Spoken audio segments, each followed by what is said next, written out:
नमस्कार, मैं सुरंजन। अपना देखते मैक्स टीवी। आप लोग देख रहे हैं मैक्स टीवी। इस चैनल को सब्सक्राइब कर दीजिएगा, शेयर कर दीजिएगा, कमेंट्स भी, लाइक भी चाहिए, तब उत्साहित होते हैं फ्यूचर का वीडियो बनाने के लिए। Hindi, this is a Bengali channel, लेकिन सारा जगह में, सारा वर्ल्ड में ये दिखा जाता है, तो इसलिए बंगाली, हिंदी और इंग्लिश मिला करके मैं बात बोलूँगी। और भी ये बात जो है, ये सीधी सी बात है। कल से बॉक्सिंग डे टेस्ट शुरू होने जा रहा है साउथ अफ्रीका में, केप टाउन में। और केप टाउन का वेदर जो है काफ़ी बारिश बन रहा था, हुआ लग रहा है क्लाउडी वेदर रहेगा। अभी तक को जो वेदर का रिपोर्ट है वो वही है।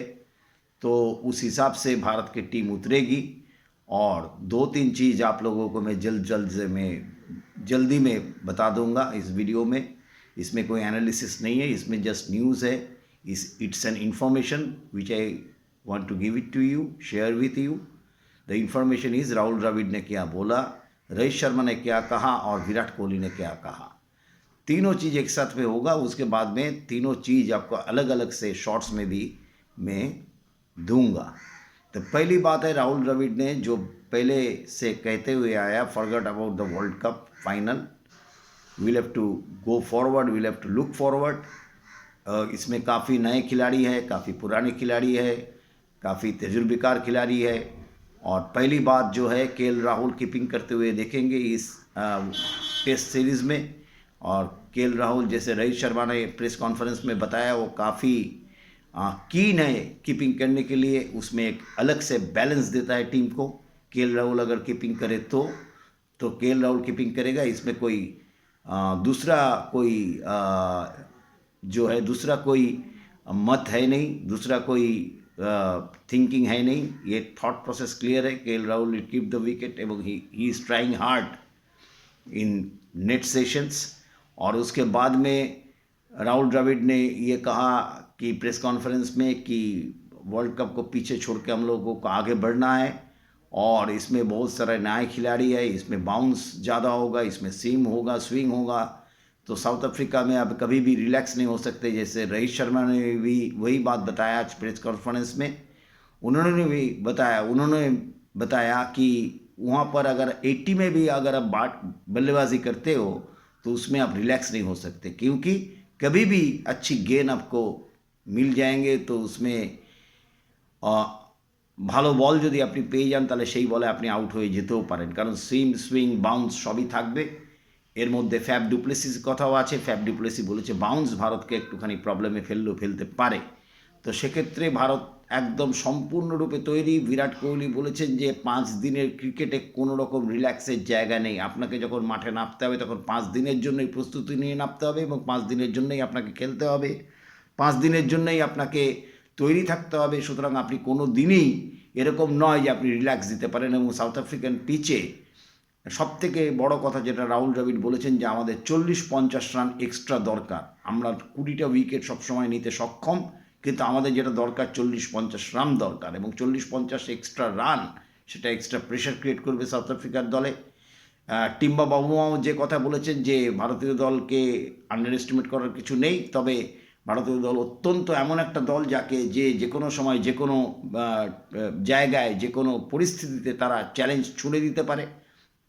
এবং ওয়ার্ল্ড কাপ হারার পরে ভারতীয় দল একটু হীনমন্যতায় ভুগলেও রোহিত শর্মা পরিষ্কার যে আমাদের তো কোনো না কোনো সময় এগিয়ে যেতেই হবে, পেছন দিকে তাকালে চলবে না।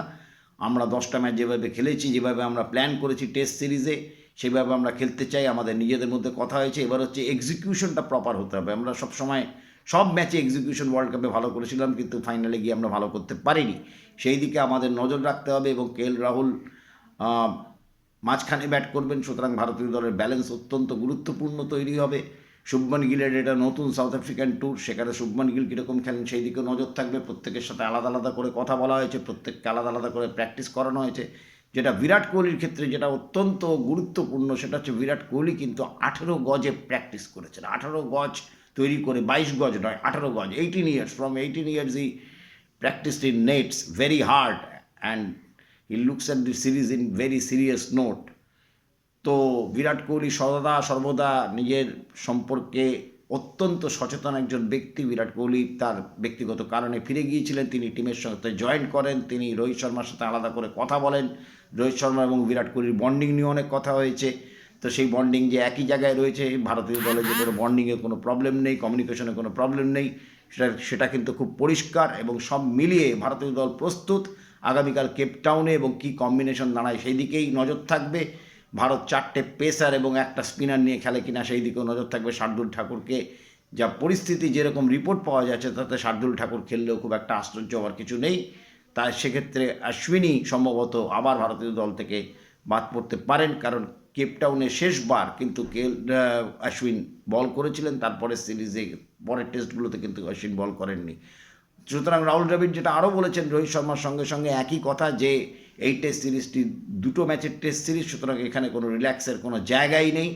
সুতরাং প্রথম টেস্টটি অত্যন্ত গুরুত্বপূর্ণ ভারতীয় দলের কাছে। ভারতীয় দল কীরকমভাবে খেলবে সেটা যদি ব্যক্তিগতভাবে আমি আমার কোনো মতামত এই প্রতিবেদনে দেবো না, পরবর্তী প্রতিবেদন আগামীকাল যে প্রতিবেদন আসবে সেই প্রতিবেদনে আমি আমার মতামত দেওয়ার চেষ্টা করব, এবং ভারতীয় দলে কোন 11 জনকে খেলানো উচিত সেই ব্যাপারে চেষ্টা করব, কী করে সঠিক ব্যালেন্স হতে পারে। সব কিছু দেখার পরে এইটা একদম ঠিক যে সাউথ আফ্রিকা কিন্তু একটু এবার ভারতীয় দলকে সমীহ করে চলছে। সাউথ আফ্রিকার মাঠে আমরা কখনো টেস্ট সিরিজ জিতিনি, এটা আমাদের কাছে গুরুত্বপূর্ণ যে এবারে আমরা টেস্ট সিরিজ জিতবো। সেই দিকেই লক্ষ্য রেখে রাহুল দ্রাবিড়, রোহিত শর্মা এবং কোম্পানি, সাপোর্ট স্টাফ সবাই তৈরি। তারা তাদের হোমওয়ার্ক করেছেন, তাদের কথা বলেছেন, তাদের প্ল্যান করেছেন, প্ল্যান এ প্ল্যান বি করেছেন। রোহিত শর্মা পরিষ্কার করে বলেছেন স্পিনার যখন বল করতে আসবে তারা অ্যাটাকিং স্পিনার, তারা উইকেটের জন্যই যাবে, খুব স্বাভাবিক। কিন্তু যদি প্রয়োজন হয় उन लोग का पास में प्लान बी भी तैयार होगा। प्लान बी ये है कि रन को कंटेन करना की कंटेनमेंट भी बहुत ज़रूरी होती है टेस्ट क्रिकेट में। तो सब मिला करके बहुत अच्छा तैयारी है। तो देखना है कल 1:30 बजे से जब खेल शुरू होगा केपटाउन में, उस वक़्त क्या होता है, वेदर का रिपोर्ट भी क्या होता है, आगे में हम ज़रूर आपको बताएंगे। आपको अगर ये वीडियो अच्छा लगे तो इसको आप लोग शेयर कीजिएगा, लाइक कीजिएगा, कमेंट्स कीजिएगा, और ज़रूर सब्सक्राइब कीजिएगा। ये ताज़ा खबर जो आप लोगों को पहुंचाना था वो मैं आप लोगों को इन्फॉर्मेशन जो है वो मैं दे चुका। तो बहुत बहुत धन्यवाद।